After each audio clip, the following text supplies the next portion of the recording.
सम्पूर्णमा आज हामी हाम्रो IP address public IP address जुन चाहिँ हाम्रो इन्टरनेट सेवा प्रदायकलाई हामीलाई प्रोभाइड गर्छ अर सिम्पली कहिलेकाहीँ हामीलाई के समस्या हुन सक्छ भन्दाखेरि हामीले कुन इन्टरनेट सेवा प्रदायकको सेवा चलाइरहेछौँ भन्ने कुरा हामीलाई थाहा भएन भने हामीले चाहिँ कसरी त्यो कुरा हेर्न सक्छौँ भनेर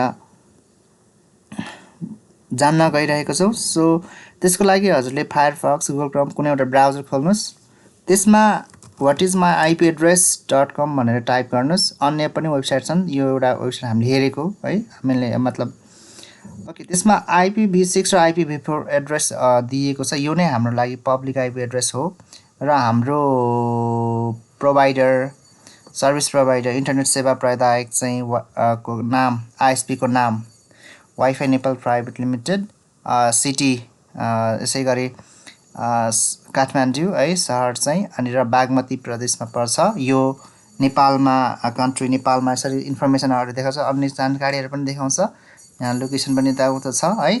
सो के छ भन्दाखेरि यसले लगभग हामीले कुन सेवा प्रदायकको इन्टरनेट चलाइरहेछौँ अथवा कसैले पब्लिक आइपी सोधिहाल्नुभयो भने तपाईँको पब्लिक आइपी एड्रेस के हो भनेर भन्नुभयो भने सोध्नुभयो भने हजुरले यसरी हामीले हेर्न सक्छौँ।